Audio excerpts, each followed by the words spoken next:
My in-laws made me sign a prenup because they thought I was poor. Now that I'm worth 5 times more than them, they want to dismiss it. 8 years ago, when my wife and I got married, things didn't exactly start off on the right foot with her family. I can still remember the way they looked at me, like I was some kind of outsider. I had been working in sales when we met, and I had big dreams of starting my own business. But her parents, they didn't see it that way. They didn't trust me, especially not financially, and they made it clear from the start that they didn't think I was good enough for their daughter. It didn't help that my family and theirs came from completely different backgrounds. My parents worked regular jobs. My dad was a high school football coach, and my mom worked as a manager at a local coffee shop. We didn't struggle, but we certainly didn't live the kind of lavish lifestyle they were used to. They had wealth, they had connections, and they expected their daughter to be with someone who could keep up with that. So, when they asked me to sign a prenup just a few months before our wedding, it was a slap in the face. They told me that it was the only way they'd feel safe accepting me into their family. It wasn't just about keeping our assets separate if we ever divorced, no.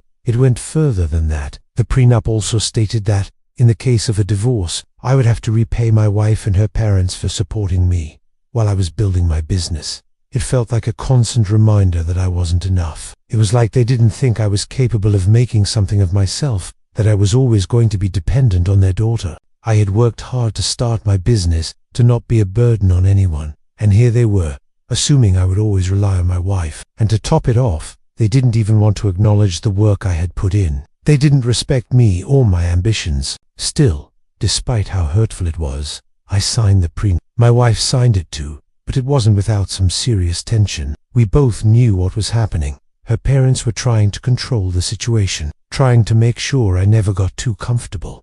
But we weren't going to let that break us. We loved each other, and we would prove them wrong. Fast forward a few years, my business, which I had poured my heart and soul into, finally started to grow. I had worked tirelessly for years to make it a success, and slowly but surely, things started paying off. Over the last 2 years, my company had exploded in growth, thanks to the social media marketing I had been working on. And just like that, I was worth 5 times more than my in-laws. That's when the real problems started. A few days ago, my in-laws came over for dinner. Things were calm at first, but after our son went to bed, they sat us down for a serious talk. They told us they had been thinking it over, and now that I had achieved financial success, they thought it was time to dissolve the prenup. They said it wasn't needed anymore. They said they didn't have any more doubts about me, that I was proven. To say I was shocked would be an understatement. I had worked my entire life to get to this point, and now they wanted to act like none of the past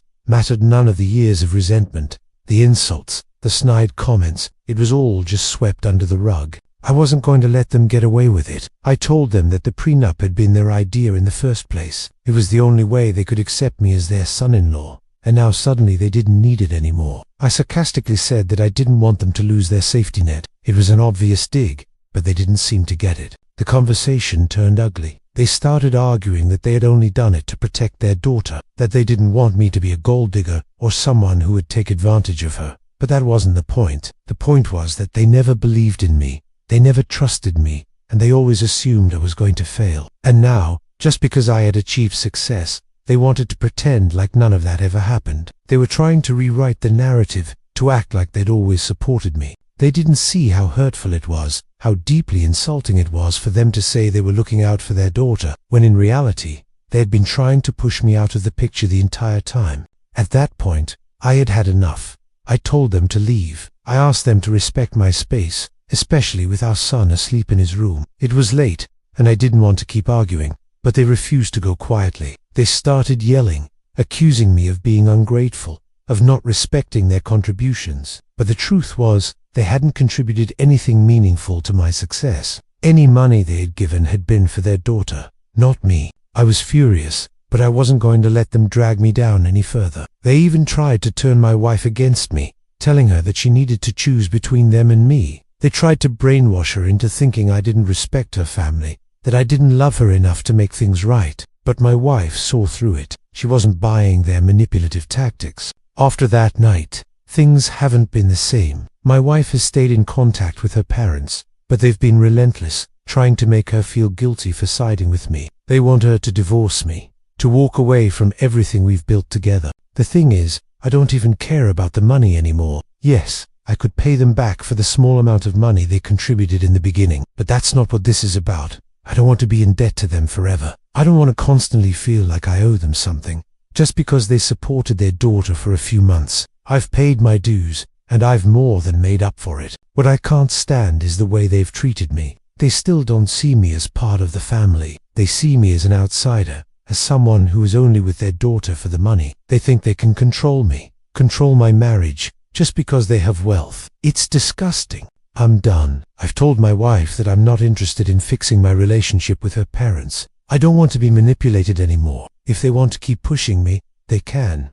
But they will never get what they want. I'm not going to let them tear us apart. As for the prenup, I don't have an issue with dissolving it, but I won't do it on their terms, not after everything they've put me through. If they want to talk about repaying them, I'll do it, but they need to understand that their support doesn't give them the right to control me or my family. And if my wife has doubts, if she feels like they have a point, I'll listen, but I'll also stand my ground. I'm not going to let them ruin what we've built, and I'm certainly not going to let them dictate how my marriage should be. We're a team, and no one not. Even her parents will change that. Story 2. My parents cut me off for marrying my husband, but now they're trying to reconnect after I got pregnant. The pressure of family, expectations, a journey of self-discovery. Growing up in a wealthy suburban neighborhood, my life seemed to be mapped out before I even had a say. My parents, Richard and Rose, were very much invested in their social status and keeping our family name in the upper echelons of society. My father, a successful businessman in his 60s, and my mother, deeply involved in charity work, expected nothing less than perfection. And perfection, to them, meant that I was supposed to follow the path they had laid out for me. Ivy League school, a degree in business or law, a respectable career, and a marriage to someone equally wealthy and well-connected. Then there was Amber, my older sister, who was everything they had ever hoped for. She was the epitome of success, straight A's throughout school, a Harvard graduate, and now a top lawyer at a prestigious firm in New York. On the other hand, had a different idea of success. I loved painting, writing, poetry, and spending hours wandering through museums. But those things didn't align with the life my parents expected for me. As much as I loved my family, I felt like a fish out of water in their world. Sure, I did what I had to do to keep the peace, attended tennis lessons, interned at my dad's company during summer breaks, but it never felt like my own life. When I got into Brown University, my parents were disappointed. It wasn't Harvard, after all, but they grudgingly accepted it, hoping that maybe their dreams for me would somehow take shape among the right people.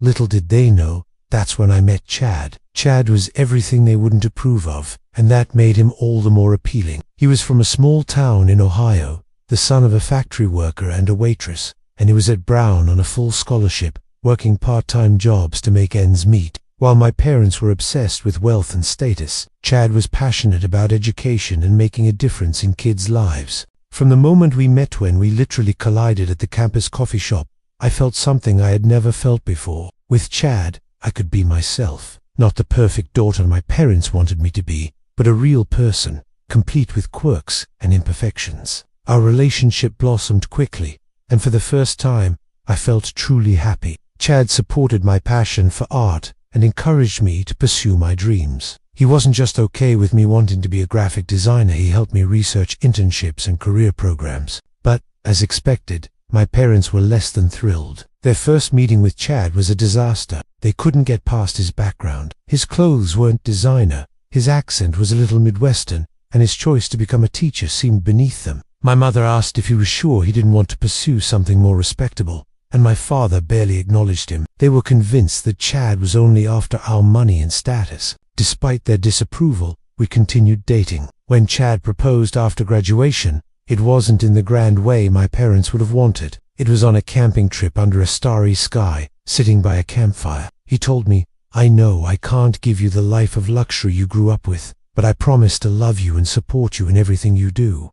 Will you marry me?" Of course, I said yes. But when we returned, and I told my parents, they exploded. My mother cried, begging me to reconsider, and my father raged about how I was throwing my life away. They told me I was making a huge mistake, and that I was choosing a life of poverty and struggle. They gave me an ultimatum. Either I ended things with Chad, or they would cut me off completely. No more financial support, no more trust fund, and no inheritance. My father said, "If you're so set on living like a commoner, then you can do it without our money." I was devastated, but I chose Chad. We had a small wedding with just a few close friends, nothing like the lavish society affair my parents had envisioned. Amber didn't even show up. The day after the wedding, I received a cold letter from my parents' lawyer, saying I had been removed from their will. Amber was now the sole heir to their fortune, and I was no longer welcome in the family home. My parents didn't want to have anything to do with me anymore. For the next 3 years, we had no contact. I tried reaching out a few times at first, sending letters and voicemails on holidays and birthdays, but they were ignored. Eventually, I stopped trying. Chad and I built a life together. We bought a small house in a modest neighborhood, adopted a dog, and found joy in the little things. We didn't have the luxuries I once enjoyed, but we had each other, and that was enough. Then I found out I was pregnant. Chad and I were overjoyed. We decided to wait until after the first trimester to share the news. But before we had even told anyone, I received a text from Amber saying, "Mom and Dad heard about the baby. They want to talk. Call them." I was shocked. How did they even know? After discussing it with Chad, I decided to call them. Maybe, I thought, becoming grandparents had softened their hearts. But when I spoke to my mother, it was clear they weren't truly sorry. She congratulated me on the pregnancy, but then immediately started talking about sending us gifts, expensive gifts, designer baby clothes, a top-of-the-line stroller, even a new car. They expected to be part of our child's life, but there was no apology for how they had treated me. It felt less like a gesture of love and more like a way for them to buy their way back in. Chad was furious. He felt like they were trying to undermine us, show that they could provide things for our child that we couldn't. He didn't want us to accept their gifts, and I agreed. We didn't need their money, but the pressure from my family was intense. Amber called, guilt-tripping me about holding a grudge. Aunts and uncles called, insisting that I should just accept their love. It was overwhelming. In the end, Chad and I decided to decline their gifts. I called my mother and explained that, while we appreciated the gesture, we didn't want to accept expensive items for our baby. We wanted a real relationship with them, not material things. She didn't take it well. She accused me of being ungrateful and said I was depriving my child of opportunities. The call ended with her hanging up on me, and a few days later, the gifts showed up at our house anyway. There was even a new car parked on the street, with a note that read, "For our grandchild. We won't let your stubbornness deprive them of the best." The next day, Amber showed up, excited about the gifts, acting as if nothing had ever happened. I tried to explain our position, but she didn't get it. To her, it was all about the gifts and reconciling, not about the years of mistreatment I had endured. Chad stood by my side,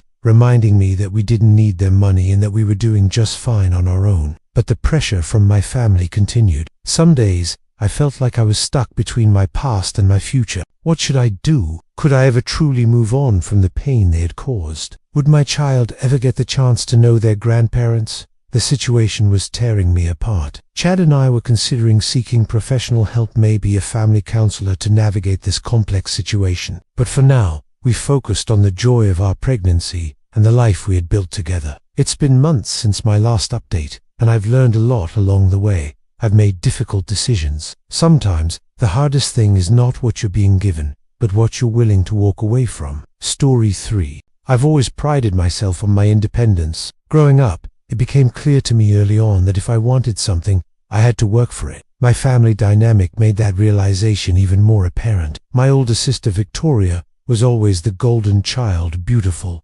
charming, and effortlessly loved by our parents. Meanwhile, I was the one who had to earn everything. The stark contrast between us was apparent in the way we were treated. When Victoria turned 16, she was gifted a shiny new Volkswagen Beetle with a massive red bow on top, just like something out of a movie. I, on the other hand, received our dad's old rickety Honda, a car that had seen better days and was close to its last legs. But this was just one example of the differences in how we were treated. Victoria never had to worry about money. She was the one who got the lavish gifts, the praise, and the attention. She married Nathan right after college, and within a few years, they had 3 children, Charlotte, Lucas, and Andrew. They lived in a rental flat, which Victoria constantly complained about, calling it cramped and uncomfortable. Then there was me. I wasn't handed anything. I had to work for everything, and I did it diligently. I've always been careful with my spending and made sure to save as much as possible. I lived below my means, avoided luxuries, and planned for the future. I worked hard throughout college, applying for every scholarship I could find, and by the time I graduated, I had zero debt thanks to my relentless dedication. While my colleagues often mock me for being overly cautious with money, I knew what I was doing. I had a plan. Despite all of this, I never complained. I accepted my circumstances and focused on what I could control. Now, at 35, I've built a successful career as an investment analyst. My hard work had paid off, and I was finally starting to reap the benefits of my long-term planning. The ability to work remotely had opened up new opportunities, and the idea of owning a peaceful cottage in the countryside, away from the hustle of city life, was becoming more of a reality. A week before everything changed, I was sitting at my parents' house for one of our regular Saturday dinners. As usual, it was chaotic, with Victoria and her family dominating the conversation. Nathan complained about his job, Victoria lamented their tiny apartment, and my parents added their usual worries about the economy and gas prices. The noise and complaints were deafening, but I managed to block it all out as I scrolled through real estate listings on my phone. I had been saving for years and had finally accumulated enough to make a down payment on my very own home. I had found a 2-bedroom cottage with a large garden, a wraparound porch, and a cozy living room. It was perfect for me. As I showed my mom the listing, her response was immediate. She stared at me as though I had announced I was going to the moon. The tension in the room was palpable. My family wasn't used to hearing me talk about doing something for myself. My entire life, I had been expected to sacrifice my needs for the sake of others. But this time, I was setting boundaries. I wasn't going to buy a house for anyone else, so I was going to buy it for me. A week later, my mom called me with more helpful advice. She had found a house for me, one that was not just for me, but for everyone. It was perfect, she insisted, with plenty of bedrooms and a big backyard for the kids. There was just one problem. I didn't want it. I had already made my decision. I calmly explained to her that I was looking for a small, cozy home, and this wasn't it. But my mom wasn't having it. She became frustrated, even angry. She insisted that I needed to think about the future and the family. Then Victoria joined in, sending me a never-ending stream of listings for large family homes. I kept repeating that I wanted a smaller, more manageable house. It didn't matter, no one was listening. The next few days were a blur of emails, phone calls, and unsolicited house suggestions. Finally, I contacted a realtor, Amanda, who really listened to me. We talked about what I wanted, and within a few days, she showed me the perfect house, a charming 2-bedroom cottage, 40 minutes outside the city, with a wraparound porch, large windows that flooded the house with light, and a garden where I could plant herbs and vegetables. I knew instantly that it was the one. I put down a larger-than-required deposit to keep my monthly payments manageable and moved forward with the purchase. But when I planned to announce my new home at the next family dinner, things took a turn for the worse. When I finally shared the news with my parents, the response was nothing short of dramatic. My father slammed his fist on the table, shouting at me for buying a house without consulting anyone. My mother turned bright red with anger. And then Victoria, cool and collected as always, explained that they were going to live in the house with me. They needed the space, she said, and since I wasn't using all of it, they could move in and save money. The nerve, the audacity. My own sister expected me to house her family of 5 in a house I had bought, with my own hard-earned money, for myself. No, I said firmly, but they didn't take no for an answer. My mother demanded that I cancel the purchase. Victoria shouted about how unfair it was for her children to share rooms, and Nathan awkwardly avoided eye contact. But I stood my ground. This house was mine, and no one was living in it but me. The argument escalated quickly. My parents were furious, and Victoria was livid. The children were crying, and the tension in the room was suffocating. But I refused to back down. I walked out of the house, got in my car, and drove home, heart pounding. The emotional weight of the situation still clung to me, but I knew I had made the right choice. The weeks that followed were a whirlwind of harassment. My parents showed up at my apartment, knocking on my door, shouting at me. Victoria sent messages at all hours, sending passive-aggressive photos of her children in cramped spaces. Family members and friends started reaching out, criticizing me for being selfish and ungrateful. But I refused to give in. After 2 weeks of relentless pressure, I changed my phone number and stopped responding to their messages. I blocked everyone who had chosen sides and continued with my move. When moving day arrived, I hired a new company to ensure my family couldn't track me down. I moved into my new cottage in silence. The first night, I sat on the veranda with a cup of tea, listening to the peaceful sounds of nature. There were no phone calls, no expectations, no drama. It was just me,